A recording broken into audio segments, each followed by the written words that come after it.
Menteri Sarkar ke Jelah ubat Sanbor Shulai ubat dairu UMLA Jong ke Shillong South Constituency haka kan riu tarik unok pra ulalum ya ke Jingialang bat ke officer Jong ke tenat Sarkar bapher bat ke noyalam Shillong haka bakile tai sani Halor kimat ke baki Paidbah ke constituency kimat Jingeh man lakapor. Hakane ke Jingialang kile tai sani ya ke rai ke belapen mi da ke National Green Tribunal haka biadai bat ke telong bam umdi bat kamtam halor ke jingskut jaka ke sipai hajan ke telong ke badan hamadan laban bat lau sotun bat wat hadin ba ke NGT kalapen mi iko hukum ban penbait no yakene kakam hendrai haduk menta kam sim lapoi shanu ru Nalorkan ni, lehakaran ru hakabiadai bak kajing penslam katanat PWD ban ajing bid yaki kontraktor ban penyat syakhamat yaki kam kijam ban penpoi yak umbam umdi. Hakan ne ke Jingialang, kinuyalam Shillong kila penpau baki street light neki post electric ki badon hakathan kim sim na trekam setia. Bat ke Jingialang kalarai ban net jurep hakapor menmit yaki street light ki badon hakaleng ke Shillong South Constituency.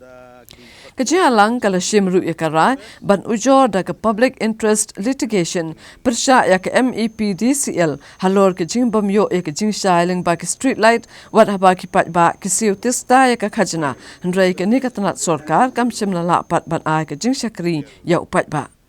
Ubat Sanbor ulong namar ke jing dum teleu hakathan kala long penban kum ke jing sim kabu kinong lek kam sniu bat kala bu pat iki Paidbah kiba lait bawan hakapor menmiet haka jingma tela da yung haban file biang angin file da contempt of court da contempt of court apo we'll have to bring it to the information of the NGT ba PI so banai ban comply yakini ki instruction ko apply na ka NGT mental anru ban apimla. Then only we have to bring it to the information of the NGT court in the form of contempt of court. Government lang ba jaka forest department ki haban identify kino ki jaka ban declare no yaki kum ki catchment area bakin convert iki kum ki protected area baka forest department ka haban fence yaki kanang ba kada ban bu yakni jaka ban preserve kalom ki law kentang nomor ba numdon ban ot iki ding state nomor ba yaki ding ki ne ta numdon kerang bang kilap kata kau ban rutin be kata kau Nampak ada kalau empat hari ot ding ya tu ding itu iu kemudian saya kan lah terkong tolong kalau life and death kejung ginong song hasor bro kau tiapan restore bat ini street light kiba menterikam di house room lah te mentah habang ni kinong song ngisiu ya ka tax sepo ka MEPDCL ya ka bill lain hakapor ko babiang lungum ta syawat kum ginong song jo municipal area ka tax bagi siu sa municipal kalong including ya ka electricity mun street light ngisiu lur te ka report na ka MEPDCL ba ka municipal kam ju siu ya ka by street light te ka takam de ka kam jungi municipal siu MEPDCL umuan senai gini ke kami kalau kau jungi ni tak pisah tangi kumpa ka labu na municipal pada MEPDCL ni na angi kum ginong song baru kau ngisiu tingi la ong lar pim la ban penbiang temban si ka ba habang itiu siu ya tax nginra ya gitu ki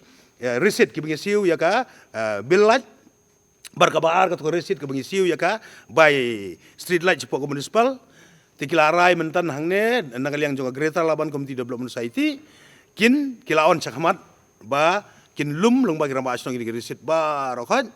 tekin file not daka PIL public interest litigation hapo court hapo high court namar kidon hok ban file baka court rukan aibe ya ka verdict kan aibe in favor yau Paidbah namar haba pisio kapisa la si wabiang kalat permio tip sang li asu ka kur te kemun kan ai de bateng nomor ki rang ba song kyong ila atat phun mundon utau kondensar mundon supply mundon utau bol mundon tiar mundon tar ki babun rang ba song le hang ne ki ba pligi bun bagi penthiet nga fon song MSB sulit pendat te ngatrai for how long will so far like this. So finally, we have decided we will approach the Honorable High Court.